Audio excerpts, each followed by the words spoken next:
I am out hunting clouds in a rainy day here in Norway. Days like this are one of my favorites because the combination of the clouds and the sun just make a lot of pretty interesting light situations, and very dramatic light is just something amazing to try to paint. However, it is very hard because I was trying to paint this subject right here, but by the time I started sketching and then I was done, and then I started painting, the landscape changed at least 3 or 4 times. So I decided to make a very easy composition. I'm not gonna be winning any awards for composition, I can assure you that. I only use two shapes since my main focus is the sky.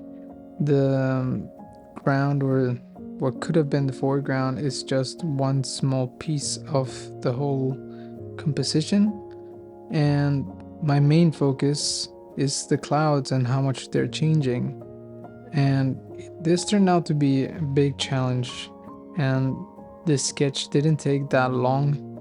I think it's one of the shortest sketches I've done, and I think it's due to the wind because my hands get really cold, making it very hard to concentrate and keep seeing the colors and the values and all that stuff when I'm outdoors. Before I started painting, I had a little bit of a chaotic surprise in my palette. I opened it and a lot of the paints were just everywhere, and I had to stop the recording and just deal with the mess before I started painting because I was just gonna get paint all over the place, and it's not something that I want, to be honest. I want to keep things as clean as possible, and that's something that I love about watercolor. If you do get paint in anything, you can just use water and then bam, it's removed. The reason why this happened is that it is the first time that I tried to keep my palette closed and not let the paints dry, because I've been struggling, as you guys know in past episodes, that I don't use enough paint, and now I feel like I'm using a lot of paint, but at the end of the day, it was actually the right amount of paint. Oh, it's been a learning curve, to be honest. I am not used to using this much paint in watercolor, and it's kind of scary. So as you can see now, I started diluting the water, I mean the wash, down a little bit so I could paint in the receding clouds. And one thing that I did differently in this painting as well is that I started with the cool colors first, since they were the most dominant and they're usually the darkest color, because I mean blue is darker than red and yellow, mainly the cadmium red and the cadmium yellow.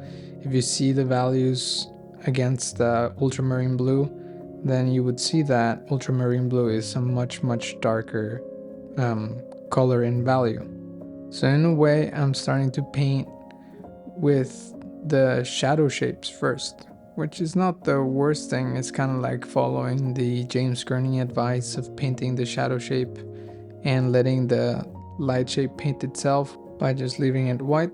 But of course, I did opt to put some paint afterwards. With the clouds moving so fast and changing shapes and values so quickly, it was really hard for me to gauge what I was doing. So there was a bit of guesswork happening in this painting, trying to make the best out of it, trying to remember how the sky was before I started painting it. And of course, it didn't go the best way possible, but that's why I kept this painting very short and I didn't go all out.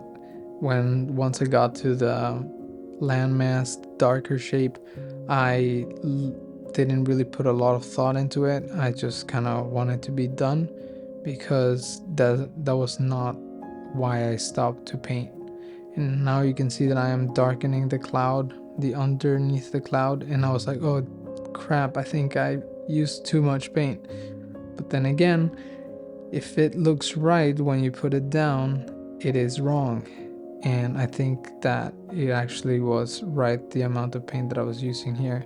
And what I'm doing now is trying to kind of make an S shape with the cloud to make it look like it was closer or like overhead. And then I started to adjust, pulling a little bit of the color down and making the receding clouds lighter and lighter, and that way you get a bit of depth in the painting. There is something so satisfying about painting skies, especially when you're doing it properly wet and wet. I'm not doing it properly wet and wet because the paper is drying faster than, or actually, since it's not watercolor paper, it acts a bit differently. So I'm not able to create the fuzz and the transitions that I want, but it worked to some extent, and I'm not expecting a non-watercolor paper to act like watercolor paper. And actually, I am more proud when I'm able to do something in this paper that is not meant for watercolor work, if that makes any sense. I really have to get comfortable with painting with thicker washes because I am so timid. I kind of want everything to always be flowing, and you can see me here trying to put the land mass, and I didn't use enough paint again because I was too timid. Maybe that's something that I should practice tomorrow. Just be super bold with paint and just see how it works. Maybe I'll make a mess, maybe I'll succeed, but at the end of the day, I need to get comfortable with that because otherwise my paintings will always look flat. They will not have the dynamism or the depth or the contrast that I need them to have. So maybe it's a good idea to practice that.